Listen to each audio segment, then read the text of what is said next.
Carlomagno intenta la unidad política para luchar más eficazmente contra la invasión de los árabes, pero no tiene éxito. Sin embargo, los pequeños reinos cristianos que proliferan por Europa se unifican en la creencia y sobre todo bajo la primacía del Papa de Roma. Hay una unidad en la fe y en las creencias, sobre todo teológicas, que da la referencia a los santos padres. Y hay una unidad en la liturgia, fundamentalmente a través de la reforma cluniacense, que en España se extiende a partir del Concilio de Burgos del año 1080. La religión cristiana lo que predica fundamentalmente es el carácter sagrado de la persona.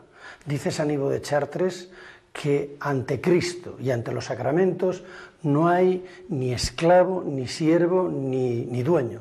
Todos los hombres son iguales. Este carácter sagrado del individuo hace que el románico sea una época eminentemente espiritual. Y esta espiritualidad se traslada a todas las manifestaciones artísticas, sean arquitectónicas, escultóricas o pictóricas, consiguiéndose un arte de una gran unidad. Por eso podemos decir que el románico es el primer arte de la unidad europea.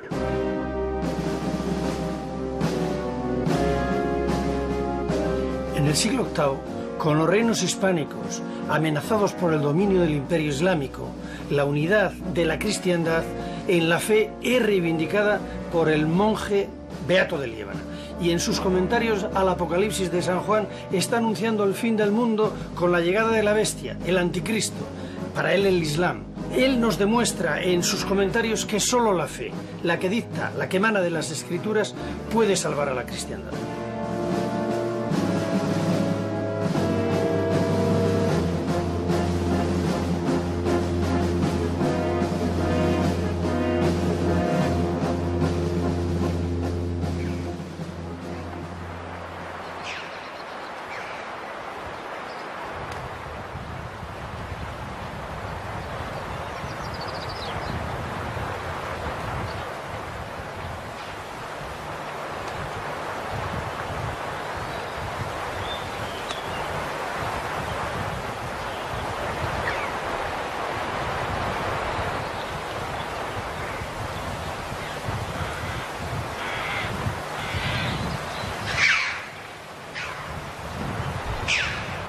Los malos presagios de Beato, con el Apocalipsis en el horizonte del año 1000, no se han cumplido. Estamos en Calatañazor y aquí Almanzor en el año 1002 perdió la batalla. Dejó de ser una amenaza, después de su muerte evidentemente, para la cristiandad española. Ya no podía llegar a Santiago de Compostela como hizo en tiempos y el camino de Santiago quedó despejado para las peregrinaciones. En ese momento se cambian las tornas. Las monarquías españolas, la Navarra de Sancho III y sus hijos en Castilla con Fernando I, empiezan a cobrar los tributos a los reyezuelos moros. Y con estos tributos los parias contribuyen a la construcción de Cluny. En ese momento cambia el rito. Del mozárabe pasamos al rito latino. Y en aquel momento España queda plenamente enclavada en la cristiandad occidental, que nunca ha gozado de una época de paz como la que viene después del año 1000.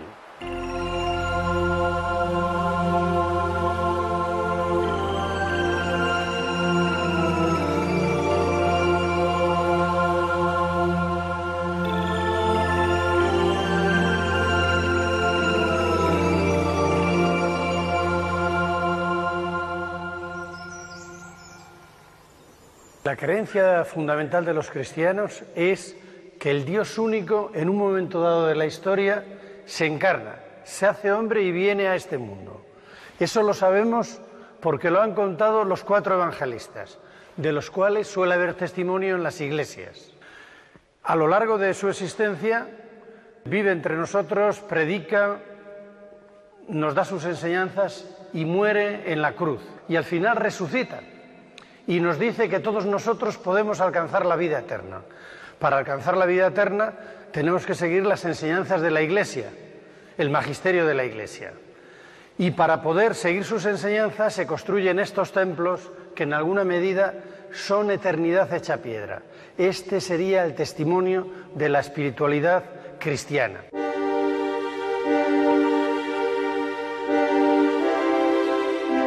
El mayor peligro para la unidad del reino de Dios es la división. Esta la produce la herejía. La Iglesia combate la herejía imponiendo la ortodoxia de la fe. Y dice la Iglesia que Cristo no va a abandonar a los hombres y a las mujeres que crean en su resurrección.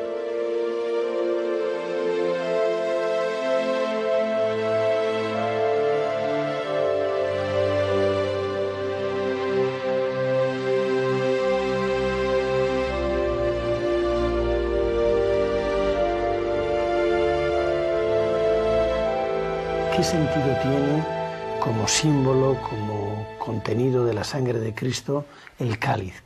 Esa sería la esencia de nuestra religión. Sí, en definitiva, esa es la esencia, sobre todo, la esencia es la muerte y resurrección de Cristo. Porque el mismo Cristo después nos revela al Padre y al Espíritu Santo, el Dios uno y trino. Pero después Jesucristo nos dice, yo me quedo con vosotros hasta el final de los tiempos. Y se queda de una forma real, aunque misteriosa, en el sacramento de la Eucaristía. Por eso ciertamente es de la Eucaristía donde sacamos la fuerza, la energía para seguir profundizando en la fe y seguir experimentando ese infinito amor que Dios nos tiene. Pero está el pecado y está la duda. La prueba de la resurrección la dio uno de los apóstoles que no creían que había resucitado. Santo Tomás demuestra lo que al final le dice Jesucristo, porque él se empecinó en que si no veía a Cristo resucitado no creería en él. La fe es realmente fiarse de una persona que nos da seguridad. Es decir, que una persona que nunca nos puede mentir, sino que lo que dice se hace. Y ese es Dios, concretamente en Cristo Jesús, que es el Verbo encarnado. Entonces, esa última frase de Jesucristo, cuando ya se le aparece y le dice, Tomás, porque me has visto, has creído. Y añade, dichosos los que sin ver creen.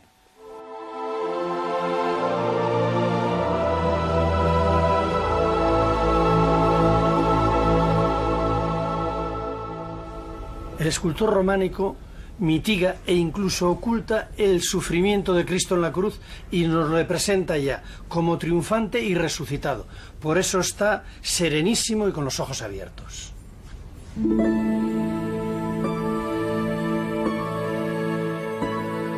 Hay Cristos románicos maravillosos como el de Grigera, el de Vallejo, el de San Esteban. También unos frescos como el de San Isidoro o el de San Justo, que son la expresión de la gran novedad que aporta la espiritualidad cristiana medieval, la importancia de Cristo como hombre.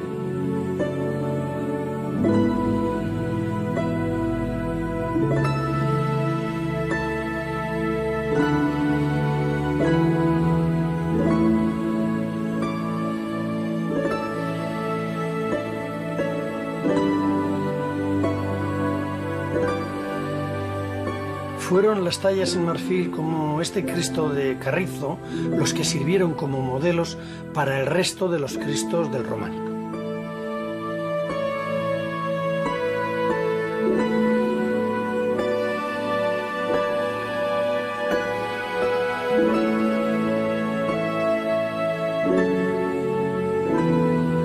El Cristo de Fernando I y de Doña Sancha, su esposa, es un resumen del nuevo mensaje evangélico, iconográfico y formal que tiene patentes influencias árabes por el ornato.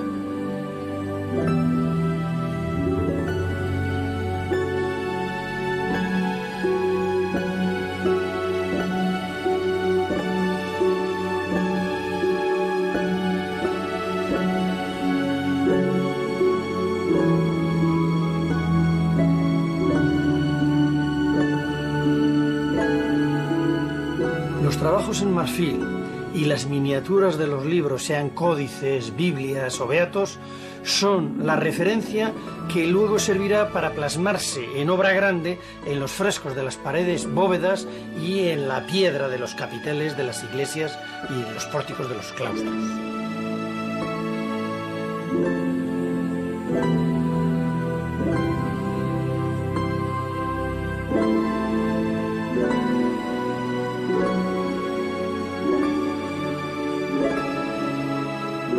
El centro de todas las composiciones es el Pantocrator. Es la imagen de Dios omnipotente encerrada en un óvalo. Es un Cristo majestario. Lo vemos en la bóveda de San Isidoro de León y también está con gran solemnidad en el centro de la fachada de la iglesia románica de Santiago de Carrión de los Condes. El Cristo triunfante es de un clasicismo tal que es inconcebible para su tiempo medieval, por las proporciones, por la propia imagen de majestad que recuerda un poco a Fidias. Es el clasicismo máximo en el románico. Se ve que el artista era muy culto y realmente es una excepción del románico.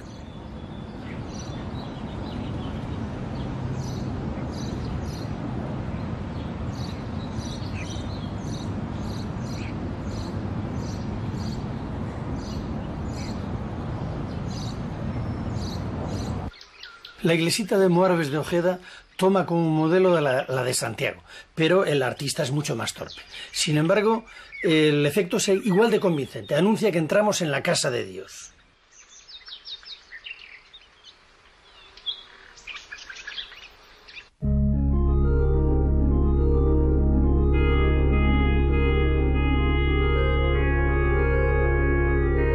El templo es la Jerusalén celeste, el cuerpo místico de Cristo, la representación del orden divino manifestado en la tierra. Es un espacio por el que camina el creyente a través de la arquitectura que le lleva hacia la salvación. Del atrio en los pies, el lugar de la pila bautismal para los paganos, al altar de Dios en el ábside cabecera.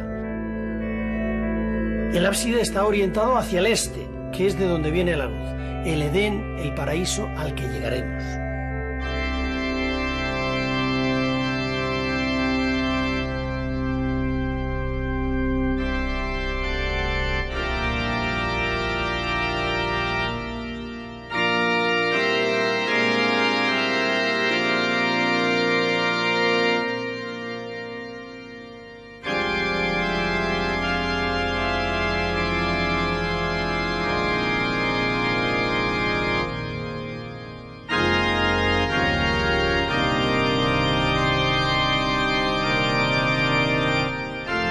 Pequeños grupos itinerantes de maestros constructores que se habían formado en los monasterios recorrían las tierras y dirigían y realizaban la obra de las pequeñas iglesias.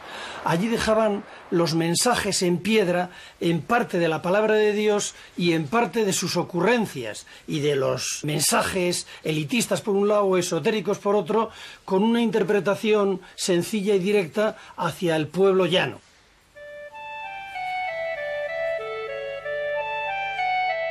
No siempre trabajaban bajo las órdenes de un monje erudito y así pues se ven numerosas elucubraciones y excentricidades que parecen fuera de lugar. Porque todo el mensaje didáctico de los temas expuestos en los relieves, en los capiteles y en las portadas no es tan claro para nosotros porque han pasado 1000 años y no contamos con los sermones de los curas y de los monjes que complementaban la iconografía de la piel.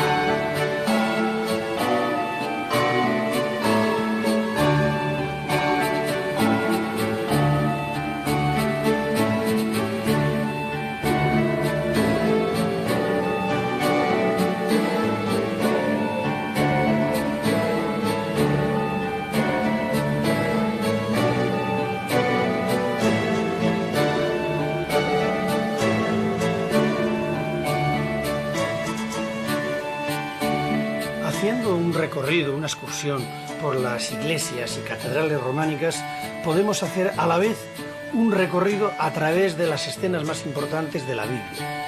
Y sobre todo nos van a narrar de una manera muy sencilla la vida y milagros y la muerte y resurrección de Jesucristo. Empezando por la anunciación de la iglesia de San Vicente de Ávila.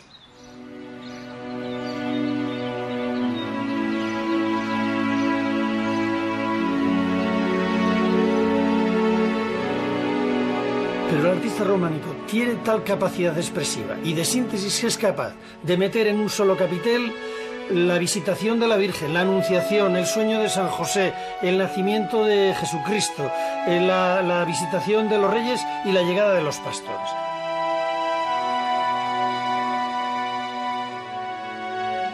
Los reyes siguen apareciendo en multitud de capiteles. Es un motivo favorito de los escultores románicos. Y también lo son la huida a Egipto, la matanza de los inocentes, como esta bellísima de Aguilar de Campoo, es otra de las muestras más expresivas de la escultura románica.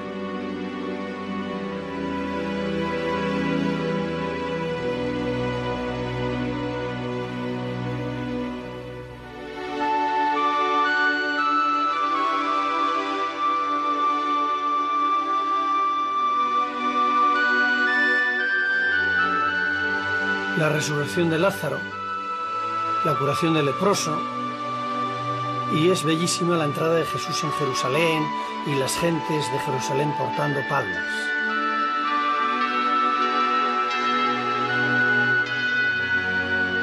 La última cena está representada en los frescos de San Isidoro de León, y en los frescos de San Justo de Soria tenemos el beso de Judas. Por eso Jesús fue apresado. Y posteriormente le crucificaron.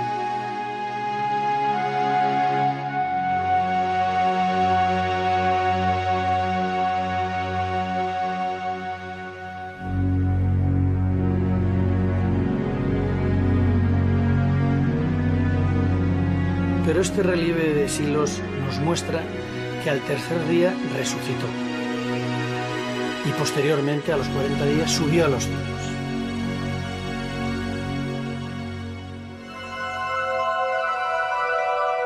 Pero el mensaje no siempre es tan claro. Por ejemplo, cuando el Apocalipsis representa el cuarto ángel vertió su copa sobre el sol, al que fue dado quemar a los hombres con el fuego. Los hombres fueron quemados con terribles quemaduras y blasfemaron el nombre de Dios.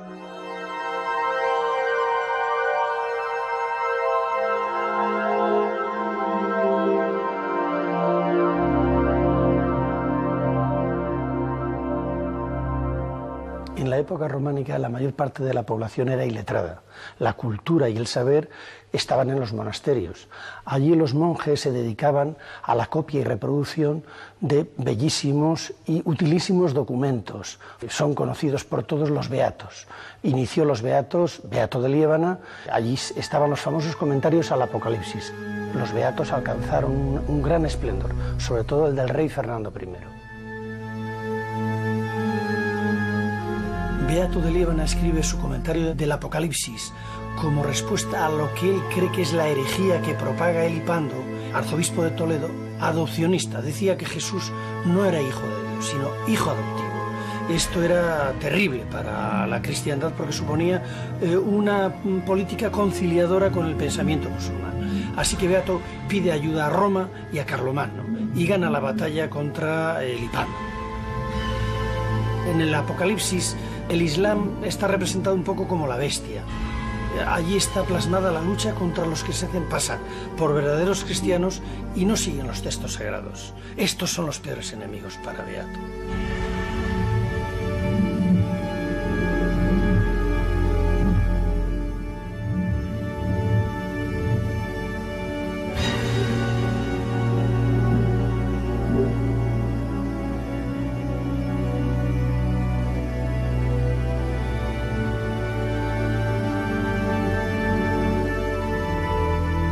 De los beatos sacaban los canteros, a través de las copias que les pasen, los elementos que luego traspasan a la piedra, que es la Biblia de los pobres en alguna medida. En los pórticos de las iglesias, en los tímpanos, en los canecillos y en los capiteles de los claustros.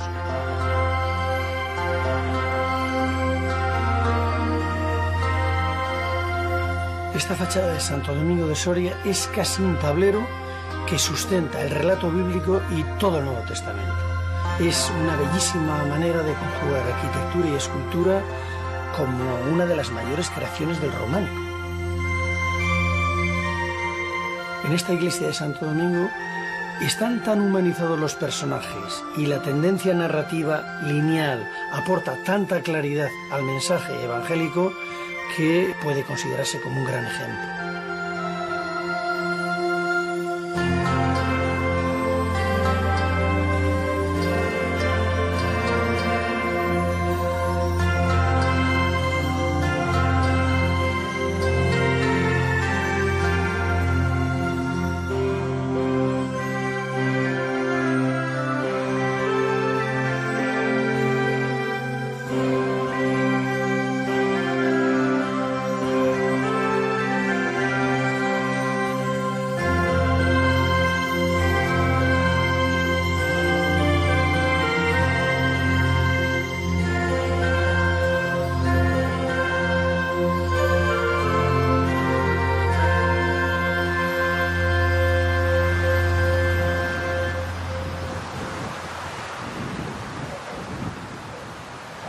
Por el contrario, el monasterio Santa María de Gradefes, que se fundó en 1168, es un ejemplo perfecto de la vuelta a la sobriedad que preconizaba la reforma del Císter. El monasterio benedictino ha conseguido el éxito económico. El ora et labora ha producido riqueza. Esta riqueza se gasta en el adorno, en la magnificencia. Los templos se pintan, los capiteles se decoran hasta el extremo. Tiene que venir una reforma. Esta es la cisterciense, que busca volver a los orígenes y a la expresión de la pobreza. La pobreza, evidentemente, es la desnudez. Los templos con los cistercienses ya no se pintan, los capiteles ya no se decoran, pero siguen siendo ricos porque oran, elaboran y son eficaces. ¿En qué se lo gastan? En la elevación, en la majestuosidad, en la elegancia, en la grandeza. Y esta grandeza es elevación, expresión del misticismo y, sobre todo, una grandiosidad en los templos que nos está anunciando ya el inminente arte gótico.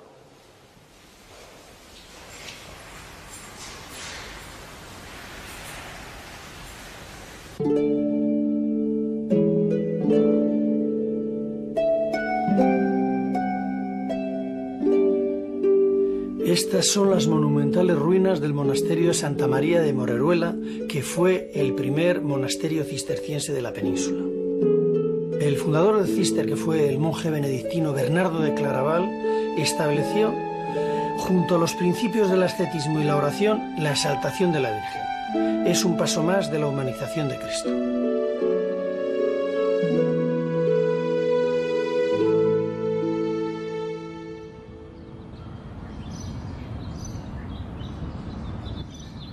En una esquina del claustro tienen ustedes la coronación de la Virgen, que para mí es una de las mejores esculturas del románico. San Bernardo tenía una gran devoción a la Virgen, y los cistercienses también, que son una variante benedictina. ¿Qué significa la Virgen María? Tenemos que tener en cuenta que el Concilio de Éfeso ya declara a María como la Theotokos, la Madre de Dios. Entonces, lógicamente, comienza a tener un puesto dentro de la espiritualidad cristiana, aunque siempre, ciertamente, en el puesto que le corresponde como Madre de Dios, pero sin quitar ni opacar a su Hijo, sino todo lo contrario, como una forma de ir hacia el Hijo a través de la Madre. La representación de la Virgen en el románico es una madre trono, la Virgen Majestad, que sirve de trono o asiento a su hijo coronado rey.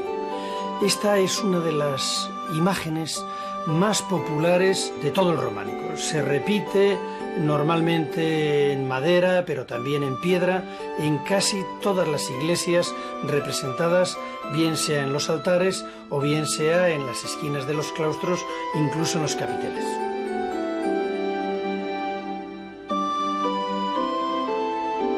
La figura de María comienza a ser protagonista del mensaje evangélico de las iglesias, como en esta, por ejemplo, de Gredilla de Sedano de Burgos.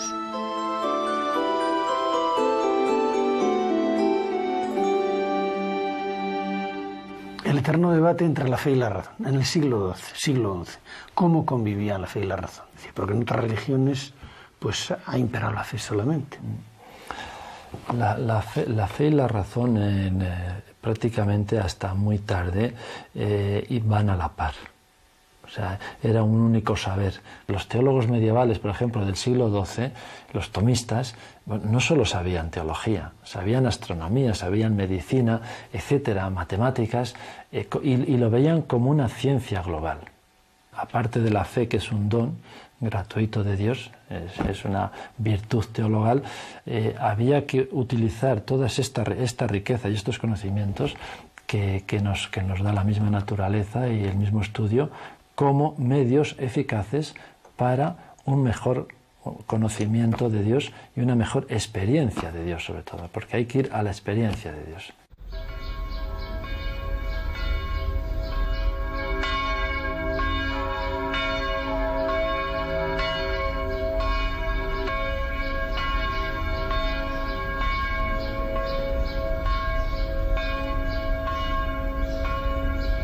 En el mundo medieval casi todas las gentes eran iletradas. Las únicas personas que podemos decir que eran cultas eran los monjes. Sin que nadie se lo pidiera, se dedicaron a conservar y a traducir casi todo el pensamiento clásico latino. Gracias a ellos y a su esfuerzo ha llegado hasta nosotros. Los monjes que se dedicaban en el escritorio a transcribir códices antiguos, entre ellos los códices árabes y los códices antiguos como Dioscórides, ellos los transcribían, no solamente en los códices, sino también ellos aprendían esa ciencia de la medicina y de las plantas medicinales. Ellos la recogían y posiblemente no en esta botica, en esta farmacia que es de principios del siglo XVIII, pero en la farmacia que ellos tendrían en particular, sacaban la esencia de esas plantas y curaban a los enfermos.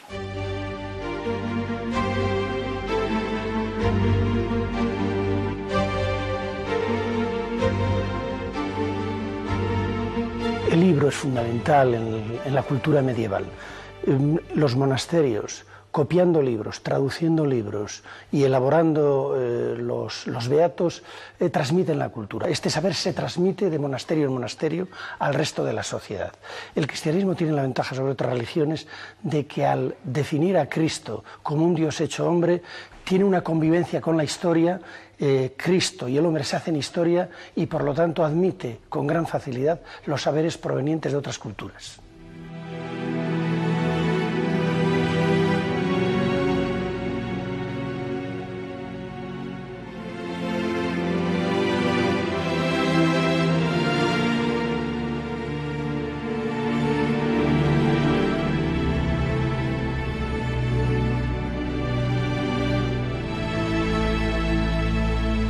Es imposible encontrar una biblioteca medieval intacta.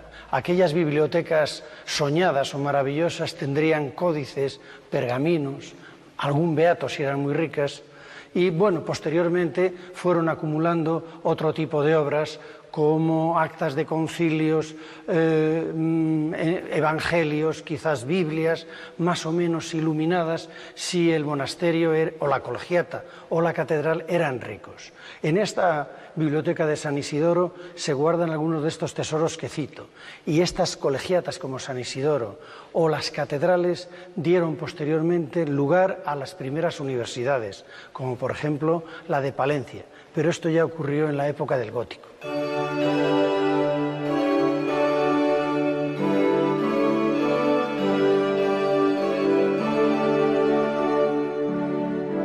En la catedral, alrededor de la cátedra, surgen unos estudios. Las universidades, por lo tanto, se desarrollan en las ciudades, son la expresión de la ciudad. La razón hace que puedan levantar estas catedrales. La fe es el motor, pero la razón es lo que hace que estas catedrales enormes, románicas y posteriormente majestuosas, góticas, no se les caigan. Con fe se impulsa la catedral hacia arriba y con la razón se evita que se desplome.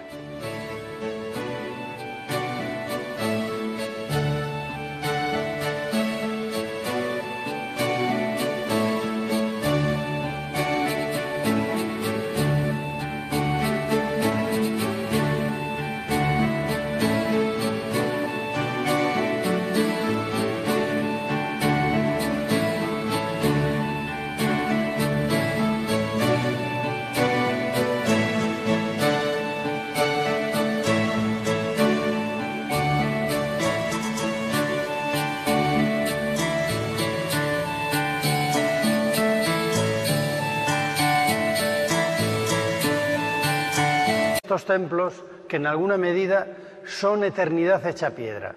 Este sería el testimonio de la espiritualidad cristiana.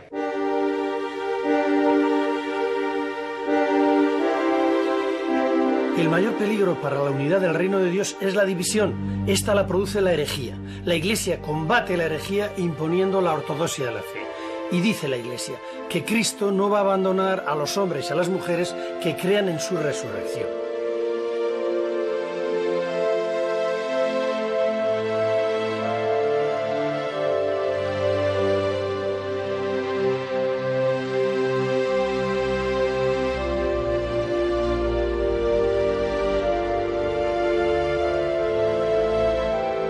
¿qué sentido tiene como símbolo, como contenido de la sangre de Cristo, el cáliz? Esa sería la esencia de nuestra religión. Sí, en definitiva, esa es la esencia, sobre todo, la esencia es la muerte y resurrección de Cristo, porque el mismo Cristo después nos revela al Padre y al Espíritu Santo, el Dios uno y trino. Pero después Jesucristo nos dice: yo me quedo con vosotros hasta el final de los tiempos. Y se queda de una forma real, aunque misteriosa, en el sacramento de la Eucaristía. Por eso ciertamente es de la Eucaristía donde sacamos la fuerza, la energía para seguir profundizando en la fe y seguir experimentando ese infinito amor que Dios nos tiene. Pero está el pecado y está la duda. La prueba de la resurrección la dio uno de los apóstoles que no creían que había resucitado. Santo Tomás demuestra lo que al final le dice Jesucristo, porque él se empecinó en que si no veía a Cristo resucitado no creería en él. La fe es realmente fiarse de una persona que nos da seguridad. Es decir, que una persona que nunca nos puede mentir, sino que lo que dice se hace. Y ese es Dios, concretamente en Cristo Jesús, que es el Verbo encarnado. Entonces, esa última frase de Jesucristo, cuando ya se le aparece y le dice: Tomás, porque me has visto, has creído. Y añade: dichosos los que sin ver creen.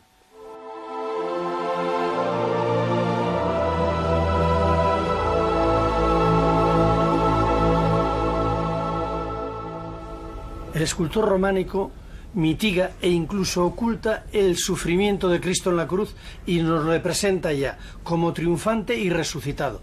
Por eso está serenísimo y con los ojos abiertos.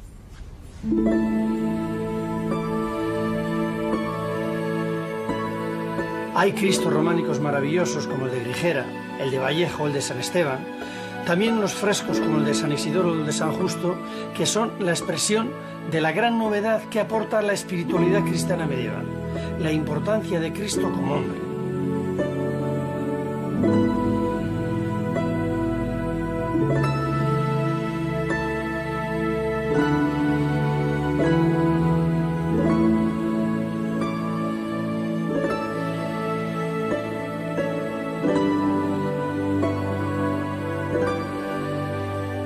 Fueron las tallas en marfil como este Cristo de Carrizo los que sirvieron como modelos para el resto de los Cristos del románico.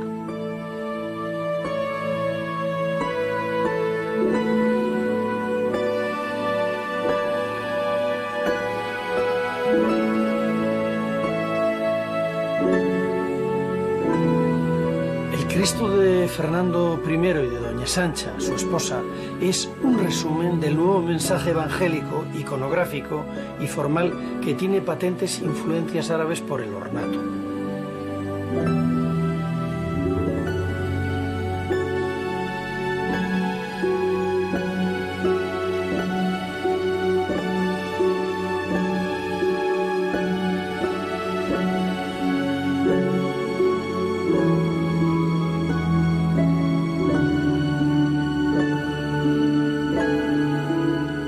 Los trabajos en marfil y las miniaturas de los libros, sean códices, biblias o beatos, son la referencia que luego servirá para plasmarse en obra grande en los frescos de las paredes, bóvedas y en la piedra de los capiteles de las iglesias y de los pórticos de los claustros.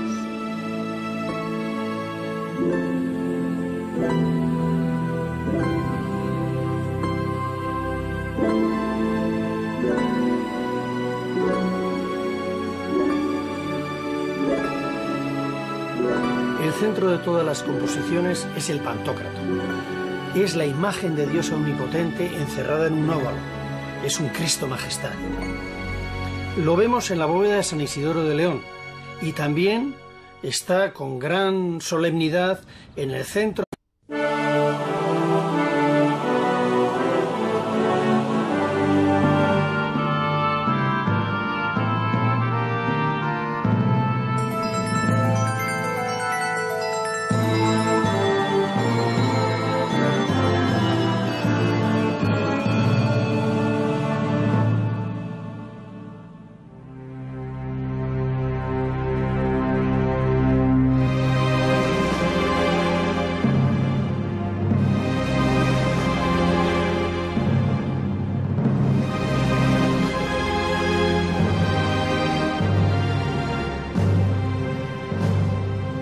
Carlomagno intenta la unidad política para luchar más eficazmente contra la invasión de los árabes, pero no tiene éxito.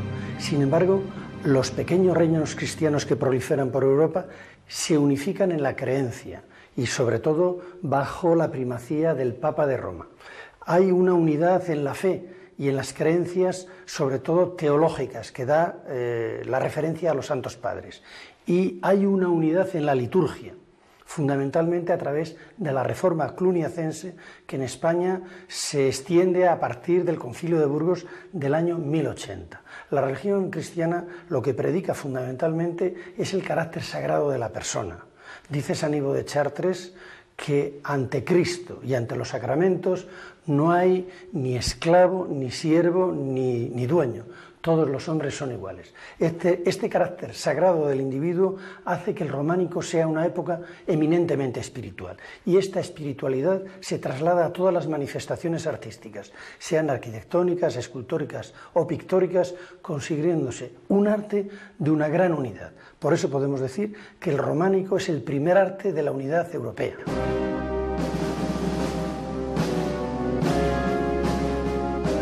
En el siglo VIII, con los reinos hispánicos amenazados por el dominio del Imperio Islámico, la unidad de la cristiandad en la fe es reivindicada por el monje Beato de Liébana. Y en sus comentarios al Apocalipsis de San Juan está anunciando el fin del mundo con la llegada de la bestia, el anticristo, para él el Islam. Él nos demuestra en sus comentarios que solo la fe, la que dicta, la que emana de las Escrituras, puede salvar a la cristiandad.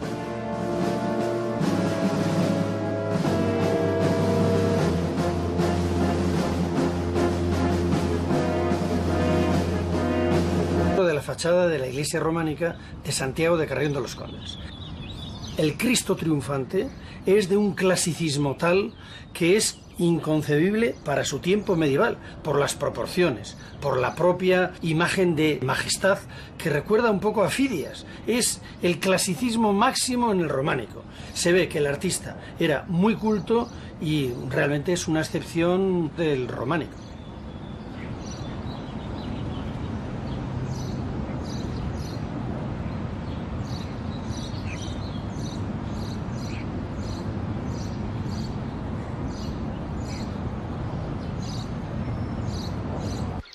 La iglesita de Moárabes de Ojeda toma como modelo la de Santiago, pero el artista es mucho más torpe.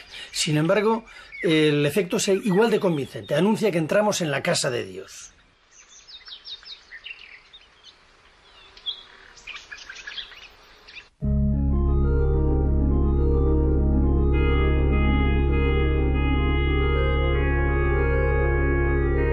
El templo es la Jerusalén celeste, el cuerpo místico de Cristo, la representación del orden divino manifestado en la tierra. Es un espacio por el que camina el creyente a través de la arquitectura que le lleva hacia la salvación. Del atrio en los pies, el lugar de la pila bautismal para los paganos, al altar de Dios en el ábside cabecera.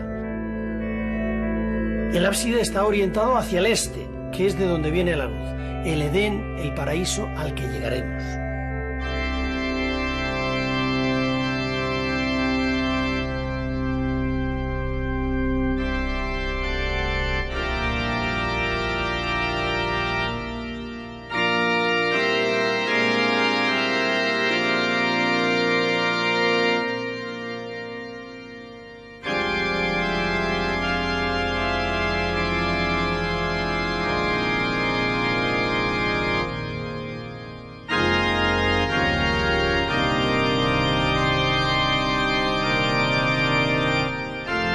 Pequeños grupos itinerantes de maestros constructores que se habían formado en los monasterios recorrían las tierras y dirigían y realizaban la obra de las pequeñas iglesias. Allí dejaban los mensajes en piedra, en parte de la palabra de Dios y en parte de sus ocurrencias y de los mensajes elitistas por un lado o esotéricos por otro, con una interpretación sencilla y directa hacia el pueblo.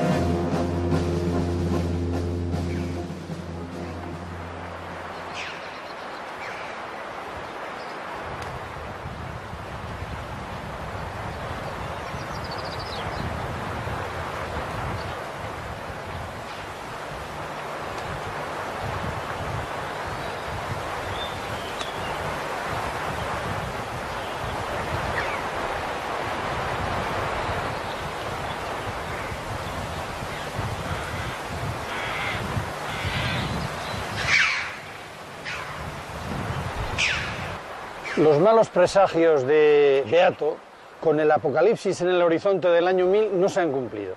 Estamos en Calatañazor y aquí Almanzor en el año 1002 perdió la batalla. Dejó de ser una amenaza, después de su muerte evidentemente, para la cristiandad española. Ya no podía llegar a Santiago de Compostela como hizo en tiempos y el camino de Santiago quedó despejado para las peregrinaciones. En ese momento se cambian las tornas. Las monarquías españolas, la Navarra de Sancho III y sus hijos en Castilla con Fernando I, empiezan a cobrar los tributos a los reyezuelos moros. Y con estos tributos los parias contribuyen a la construcción de Cluny. En ese momento cambia el rito. Del mozárabe pasamos al rito latino. Y en aquel momento España queda plenamente enclavada en la cristiandad occidental que nunca ha gozado de una época de paz como la que viene después del año 1000.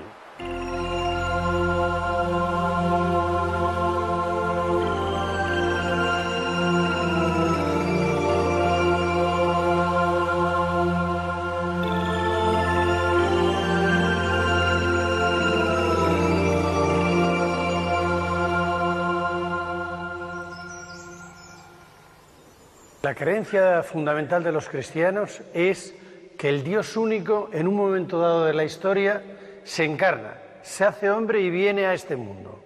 Eso lo sabemos porque lo han contado los 4 evangelistas, de los cuales suele haber testimonio en las iglesias.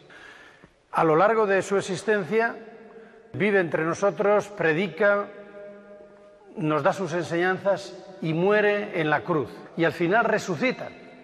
Y nos dice que todos nosotros podemos alcanzar la vida eterna. Para alcanzar la vida eterna tenemos que seguir las enseñanzas de la Iglesia, el magisterio de la Iglesia. Y para poder seguir sus enseñanzas se construyen